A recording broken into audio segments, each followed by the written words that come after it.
Salmo 96. Salmo 96.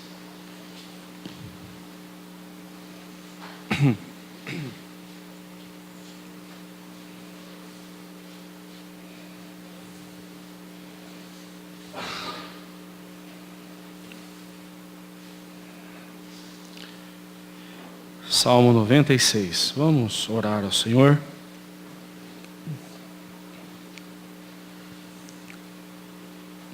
Deus eterno e todo-poderoso, cheio de glória e de majestade, a Ti erguemos a nossa voz, clamamos por Tua graça e amor, abrindo os nossos corações e os nossos ouvidos, para recebermos a Tua palavra, Tua santa palavra.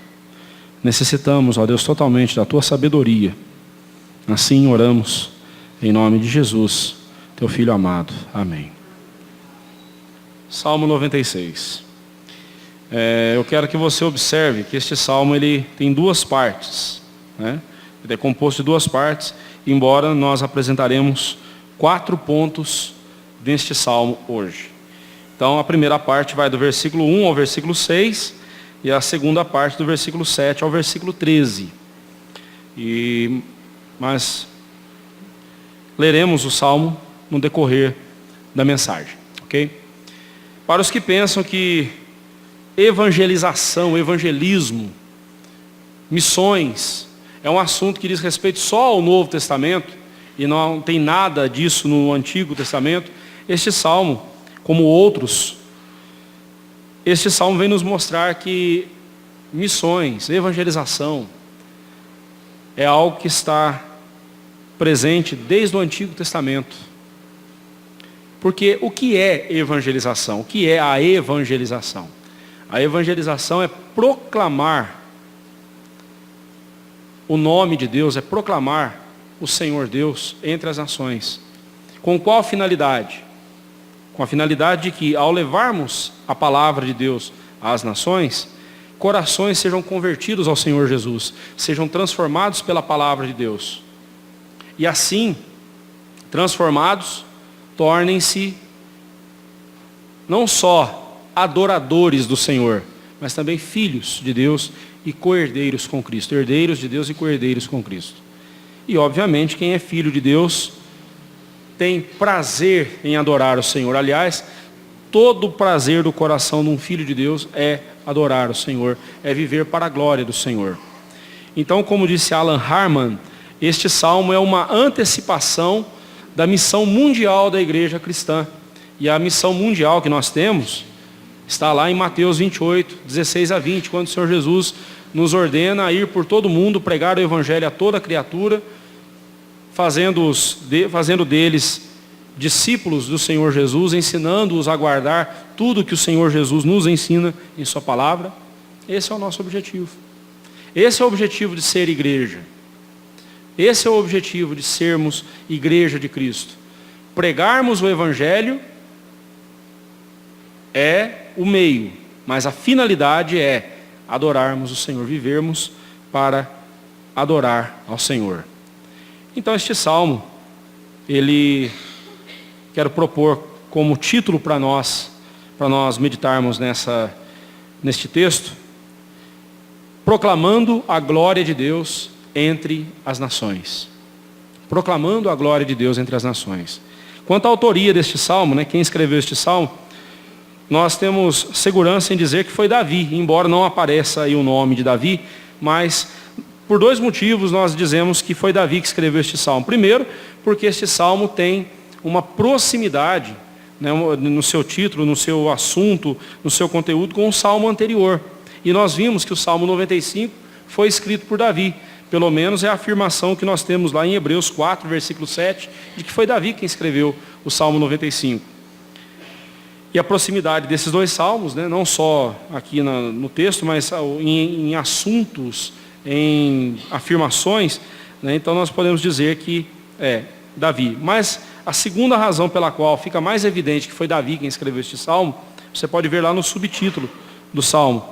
Ele aparece integralmente na oração que Davi fez, por ocasião, quando ele trouxe a Arca da Aliança, que estava nas mãos dos inimigos, ele conseguiu resgatar a Arca da Aliança e trazê-la para Jerusalém. Depois de uma tentativa frustrada, quando ele tentou do seu jeito trazer a arca, veremos isso daqui a pouco, mas na segunda vez que ele tentou, ele trouxe a arca, conseguiu trazer a arca, e ele então entoa um cântico de louvor ao Senhor. Você pode ver isso lá em 2 Crônicas, capítulo 16, do versículo 23 ao 33. Você vai ver este salmo inteiro neste texto. E aquelas palavras, aquele cântico, foi entoado por Davi. Então nós temos essa evidência textual que nos mostra isso, né? Nós ressaltamos que este salmo, as duas divisões, como eu disse para você, e lembre-se de que havia um estilo didático dos judeus conhecido como Midrash. E a Midrash, ela dividia em duas partes o ensino: o que Deus queria que os homens soubessem e o que Deus queria que os homens fizessem. Então nós vemos nesse texto a Midrash novamente, no versículo 1 ao versículo 4, do versículo 1 ao versículo 3, e depois do versículo 7 ao versículo 9. Onde nós encontramos aqui o que Deus quer que nós façamos.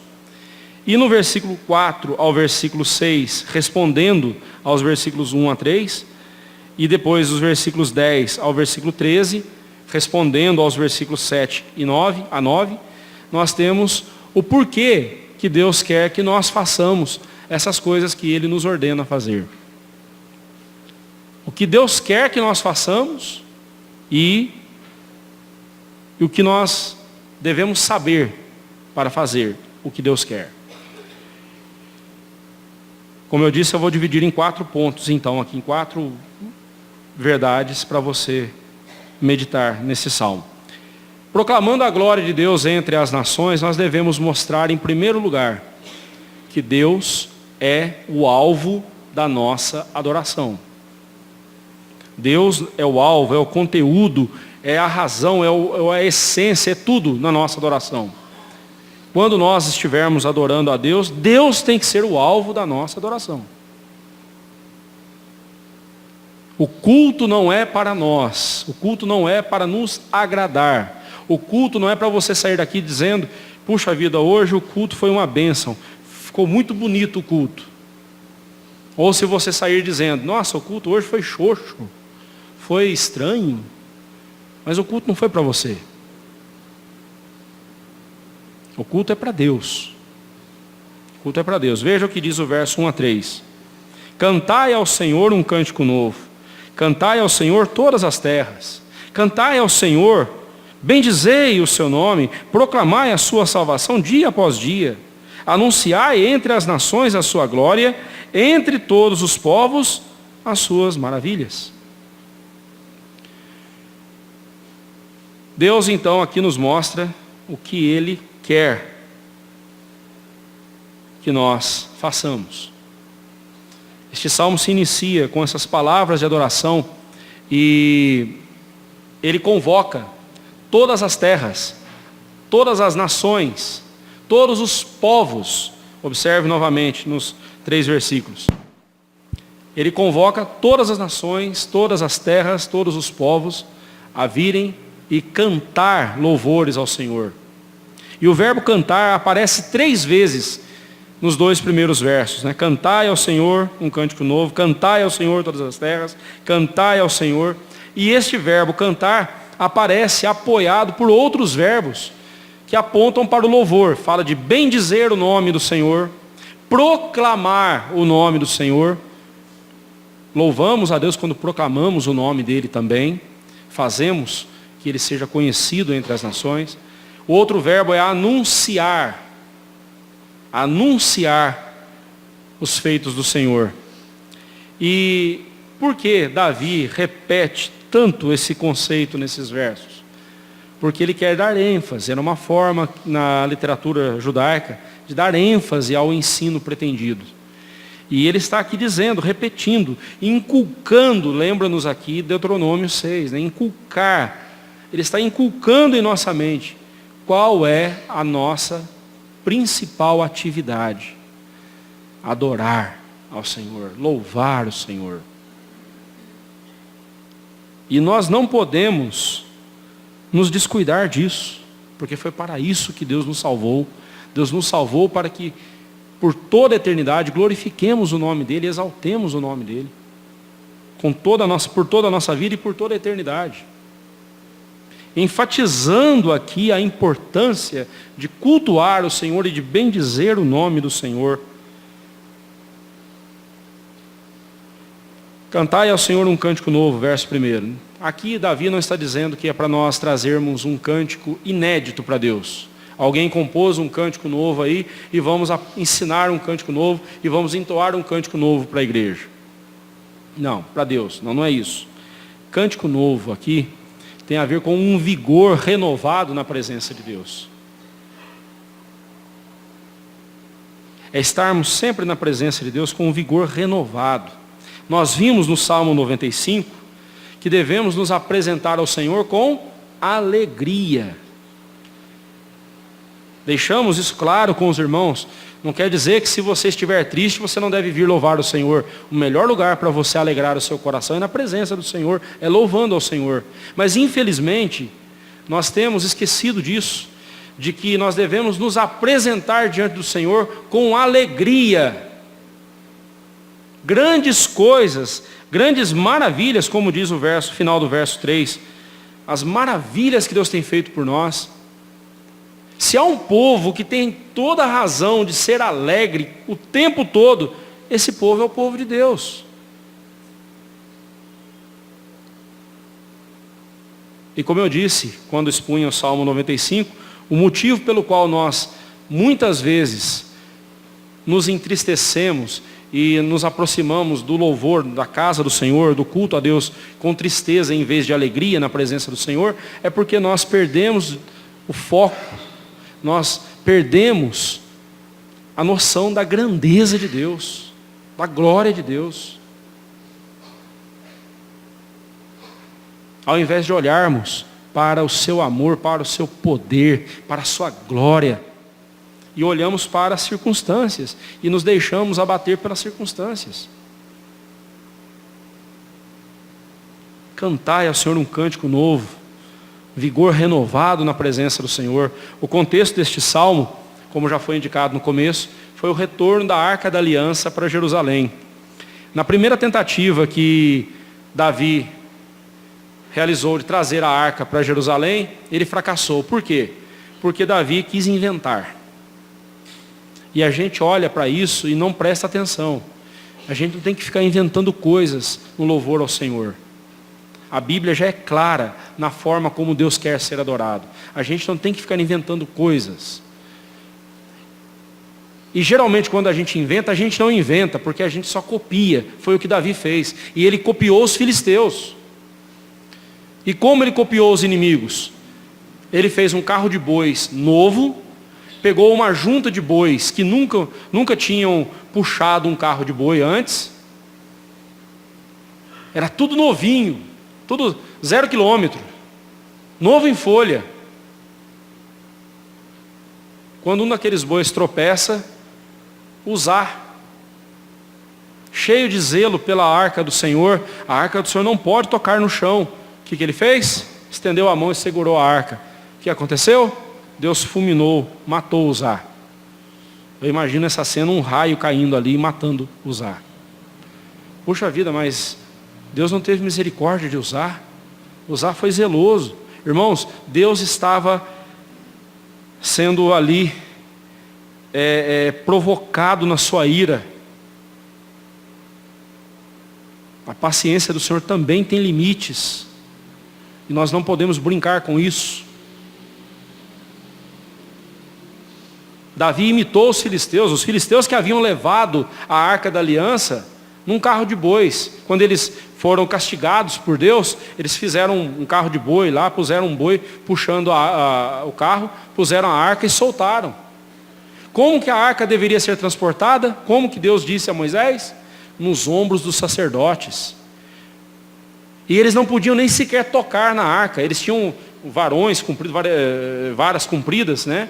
Hastes compridas, que eles passavam em argolas que estavam no canto, nos 4 cantos da arca, e passavam ali, aquele varejão, segurando. E eles punham no ombro e carregavam ela, não tocavam na arca. Olha quanta coisa foi. Quando a gente começa errado, a gente termina errado, não tem como.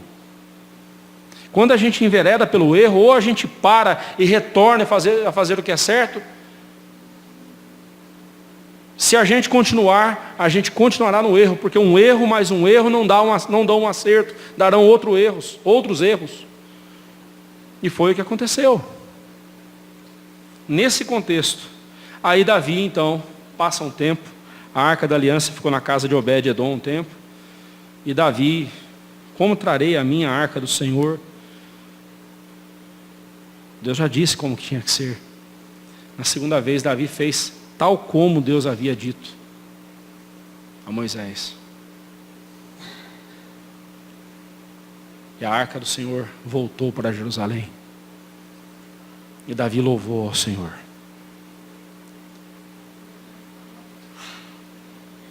Eu creio que no momento em que a arca entrou no santuário ali, no tabernáculo ali em Jerusalém, no santuário, eu creio que Davi teve um misto de alegria e de alívio. Ufa, dessa vez eu não fui fulminado. Dessa vez eu fiz certo. Irmãos, se quisermos agradar o Senhor, temos que fazer do jeito dele. Proclamai a sua salvação entre as nações. Davi e o povo estavam ali em festa. Seus ânimos haviam sido revigorados pela bondade do Senhor Deus. E não somente Israel, mas todas as terras deveriam louvar a Deus, proclamando a sua salvação dia após dia, isso é, ininterruptamente. O louvor a Deus é algo que não pode se interromper em nossa vida. Nós vamos terminar o culto daqui a pouco.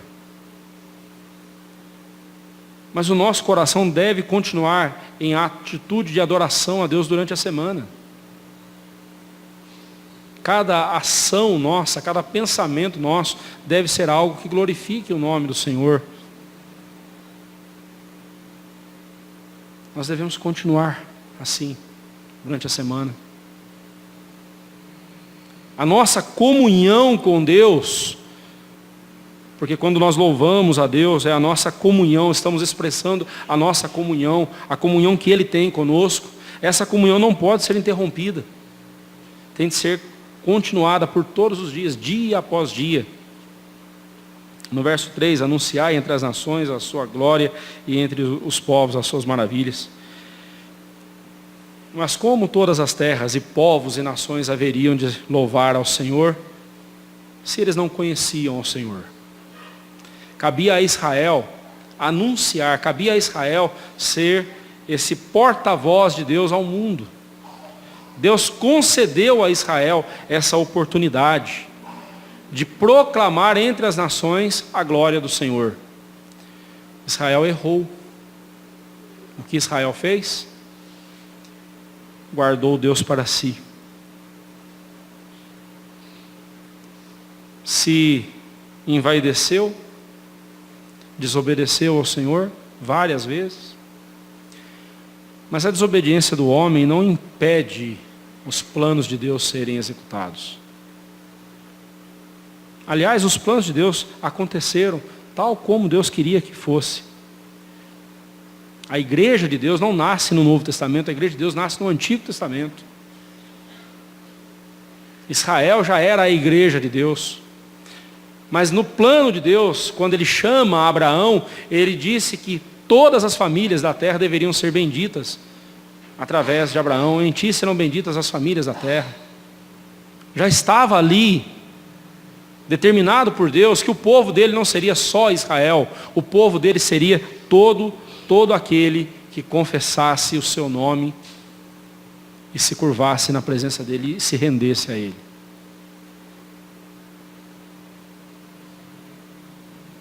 Que foi assim. Israel se fechou em si mesmo.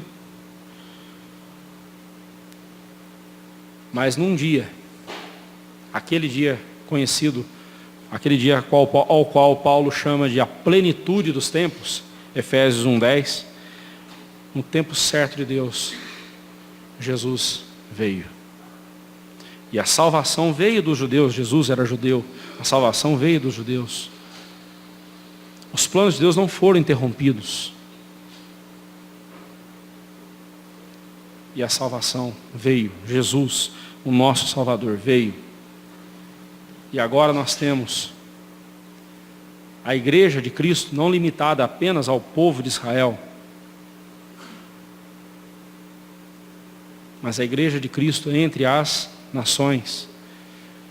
Evangelizar, meus irmãos, significa proclamar ao mundo quem é Deus. Evangelizar não significa levar a placa da igreja. Ainda que seja importante você dizer de que igreja você é, onde você congrega, porque é importante congregar, é importante estar unido a uma igreja visível. Isso é importante. Não fosse, Cristo não teria deixado isso para nós. Quem é Deus? É isso que nós temos que dizer para o mundo. É mostrarmos que Ele é a razão do nosso louvor, a razão da nossa existência, a razão da nossa alegria. E é o maior privilégio que nós temos nessa vida, é louvar o Senhor.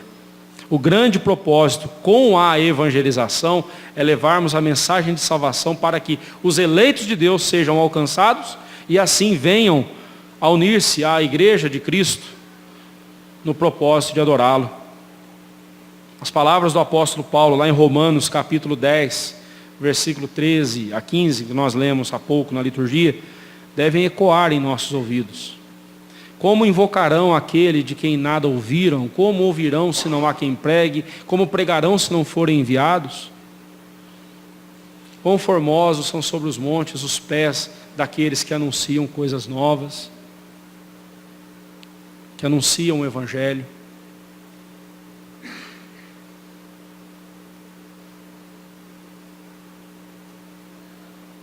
Nós precisamos, irmãos, se não pudermos ir pessoalmente, devemos apoiar aqueles que se dispõem a ir. Nós temos já há algum tempo ajudado um casal missionário, conforme as condições nossas. Mas poderíamos fazer mais. Poderíamos fazer mais. E deveríamos fazer mais. Porque nós fomos salvos por Cristo Jesus. Nós já temos o tesouro eterno, que é mais importante do que qualquer outro recurso e tesouro dessa vida.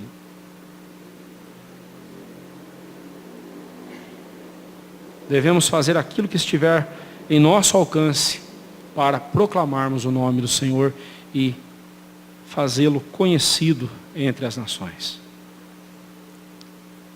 E falar-lhes das suas maravilhas. Grandes coisas o Senhor tem feito por nós, por isso estamos alegres. Ele nos salvou. Ele nos salvou da sua ira. Merecíamos a ira do Senhor. Em vez disso, Ele nos derramou sobre nós o seu amor em Jesus Cristo. Ele é a razão do nosso louvor. Louvá-lo deve ser a nossa principal atividade e a nossa maior alegria. Mas proclamando a glória de Deus entre as nações, também devemos mostrar que Ele é o único Deus vivo. Verso 4 a 6. Porque grande é o Senhor e muito digno de ser louvado, temível mais que todos os deuses. Porque todos os deuses dos povos não passam de ídolos. O Senhor, porém, fez os céus e a terra. Desculpa, fez os céus. Glória e majestade, fez a terra também, né, irmãos? Mas no texto aí só está falando dos céus. Glória e majestade estão diante dele, força e formosura no seu santuário. Novamente Davi retoma o que ele havia dito no Salmo 95, verso 3. Que Deus é o grande Deus e o grande Rei sobre a terra. E Ele está acima de todos os deuses, e por isso mesmo ele é muito indigno de ser louvado, temível mais do que todos os deuses. E a menos que os homens sejam impactados e transformados pela glória de Deus, eles continuarão ofendendo ao Senhor com a sua idolatria. Por isso mesmo, no verso 5, Davi traz uma questão. O que são os ídolos? O que são os ídolos? Ou o que são os deuses dos povos? Todos os deuses dos povos não passam de ídolos, diz o verso 5. Um ídolo, meus irmãos, nós sempre temos falado isso nas aulas de autoconfrontação, em nossos estudos bíblicos aqui, sempre temos dito isso. Um ídolo é algo que vem para substituir Deus em nosso coração, para tirar Deus do nosso coração e assumir o trono do nosso coração. Um ídolo é algo que tenta substituir Deus em nossas vidas. Um ídolo é algo que usurpa a glória de Deus e a centralidade de Deus em nossa vida. Um ídolo nos promete satisfação se nós nos devotarmos a Ele. Um ídolo pode ser imagens.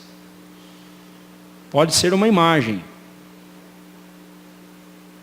Um ídolo pode ser um vício. Um ídolo pode até ser um hobby. Um objeto na sua vida, um carro, a sua casa, o seu trabalho, o seu desejo de fama, o seu desejo de ser notado pelos homens, é um ídolo na sua vida. Porque todas essas coisas, nós nos agarramos a elas, achando que elas nos satisfarão. E por algum tempo até sim, pode ser, elas nos trazem alguma satisfação. Um carro novo que você compra, você fica satisfeito com ele, até a primeira revisão. Não é? Primeira revisão, você já fala, puxa vida, viu? Por quê? Ah, mas vai compensar, né? Aí a gente se ilude. Quais são os ídolos do seu coração? Lembre-se, um ídolo é aquilo que vem substituir Deus na sua vida, lhe promete satisfação e exige a sua devoção. Isso é um ídolo. Isso é um ídolo. Davi diz que esses deuses dos povos não passam de ídolos. E aqui ele faz um jogo de palavras muito interessante no hebraico, quando ele chama deuses, né? Aqui que chama os deuses dos povos de ídolos, ele usa a palavra no hebraico Elilim. Elilim significa algo vazio, inútil, sem valor, sem vida. Só que um judeu ouvindo a palavra Elilim, num contexto em que se fala de Deus, de deuses, ídolos e tudo mais, automaticamente ele se associa a uma outra palavra, a palavra Elohim. E Elohim é o nome do nosso Deus. O Deus Altíssimo, o Deus Todo-Poderoso, o Deus que está acima de todos. E ele diz, os deuses dos povos são Elilim, nós servimos Elohim. Os deuses dos povos são coisas vazias, coisas inúteis. O nosso Deus é o Deus Altíssimo. Os deuses dos povos não passam de invenções da cabeça do homem. O nosso Deus é o Deus Todo-Poderoso. Os deuses dos povos foram feitos pelas mãos dos homens. O nosso Deus fez os céus. Enquanto os ídolos não passam de coisas que os homens fabricam na terra, Deus é aquele que fez os céus. O Altíssimo, o Elohim. Você percebe a loucura que é trocar Deus por ídolos? sejam eles quais forem. Em suma, ídolos não têm vida e conduzem à morte. Esse contraste dos termos Elilim, falando dos ídolos, e Elohim, falando do Senhor Deus, se faz ver quando os ídolos são obras das mãos e dos corações humanos. Como nós podemos ver lá em Deuteronômio 4, 28, 2 Reis 19, 18, 2 Crônicas 32, 19, Salmo 115, 4, são obras das mãos dos homens. Mas o nosso Deus é aquele cujas mãos fizeram todas as coisas e as sustenta. No versículo 6, a expressão que aqui foi traduzida por glória e majestade, no hebraico nós temos uma repetição de palavras, que literalmente traduzida seria honra e honra. Novamente, uma forma de enfatizar. O que é que Deus merece? Honra sobre honra. O único que merece toda a honra, todo o louvor. Ou glória e glória, né? Tanto faz. A ideia é essa, de repetir esse conceito, mostrando para nós que Deus merece. E justamente, juntamente com essa expressão, a expressão seguinte, né? Força e formosura estão no seu santuário, força e beleza esplendorosa. Nosso Deus é belo. A beleza de Deus, eu gosto de lembrar quando Balaão vai amaldiçoar o povo de Israel, e ele sobe no monte, e lá de cima, e Balaque ali assistindo. Agora eu quero ver. Balaão vai amaldiçoar o povo de Israel. E aí Balaão olha e vê as tendas, e vê aquela magnífica cena das 12 tribos de Israel, e no centro o tabernáculo, onde estava a arca da aliança, símbolo da presença de Deus, a coluna de fogo à noite e a coluna de nuvem durante o dia, e as 12 tribos espalhadas, de 3 em 3 em cada lado, em cada ponto cardeal, né? Ali. E Deus no centro da vida de Israel. E aí Balaão olha e diz: que boas são as suas tendas, ó Israel, que belas são as tuas tendas, ó Israel, ó Jacó. E ele continua elogiando, abençoando. Aí Balaque diz assim: para com isso, rapaz, eu trouxe você para amaldiçoar, como é que você está abençoando? Isso não tem como eu amaldiçoar esse povo. Se você pudesse ver o que eu estou vendo aqui agora, você ia ver que não tem como amaldiçoar esse povo. A glória de Deus repousa sobre ele. Sabe o que faz a igreja ser bela? Eu já falei isso para vocês, né? O que faz a igreja ser bela? Não somos nós. Não são as nossas roupas. Não é o nosso templo. Não são as coisas que temos. O que faz o templo, o que faz a igreja de Cristo ser bela é a presença de Jesus conosco. É a presença de Cristo em nós. Há um cântico antigo que poucos, né, talvez lembrem, somente a turma da minha turma para trás vai lembrar, né? Que a beleza de Cristo se veja em mim, toda a sua admirável pureza e amor. Ó tu chama divina, todo o meu ser refina, até que a beleza de Cristo se veja em mim. A beleza de Cristo. Proclamar Cristo ao mundo é isso, é mostrarmos Jesus em nossas vidas. Mostrar que Ele é o Deus vivo, o único Deus vivo e poderoso. E toda a beleza desse mundo, toda a beleza da igreja, tudo que é belo, diante da beleza e da formosura de nosso Deus no seu santuário, se curva diante da beleza de Deus, da glória de Deus. Como tem faltado isso, meus irmãos, no nosso louvor. Não estou falando só das músicas, não. Como tem faltado isso na nossa vida.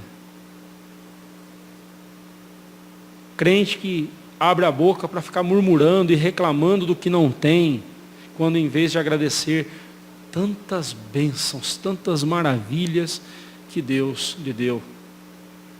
Se Deus não quisesse nos dar bênção alguma, apenas a bênção da salvação, só esta, já seria motivo para louvá-lo o tempo todo, ininterruptamente, por toda a eternidade. Mas além de Jesus, graciosamente com Cristo, Ele nos dá todas as coisas que necessitamos. O que não falta para nós é motivos para louvar o Senhor e proclamar o nome dEle diante das nações. Quer no santuário terreno, quer no santuário celeste, Deus é revestido de glória, força, majestade e beleza. Ele é inigualável. Não há um Deus como o nosso. Calvino diz o seguinte: quando fizermos menção de Deus, esforcemo-nos por conceber essa glória que brilha diante dele. Do contrário, se não apreendermos,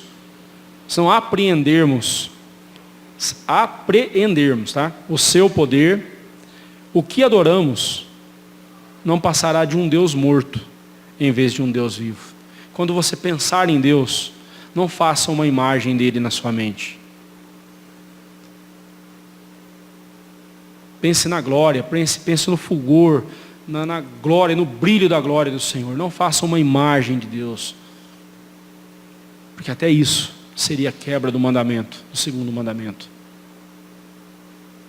Até isso.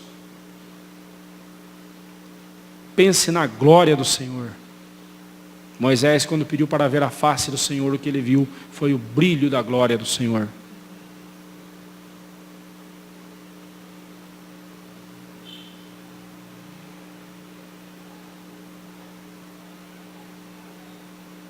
Semana que vem nós terminaremos o Salmo, tá bom? Eu vou encerrar aqui. Semana que vem nós continuamos a partir do versículo 7. Tem muita coisa para ser dita e eu não quero atropelar aqui essas verdades preciosas. Quero que você medite no que você ouviu. E durante a semana, não se esqueça. Esteja certo de que você está perante os olhos do Senhor. Viva para glorificar o Senhor em cada momento da sua vida. Viva para exaltar o nome do Senhor. A partir de semana que vem, nós veremos a partir do verso 7 e encerraremos o Salmo.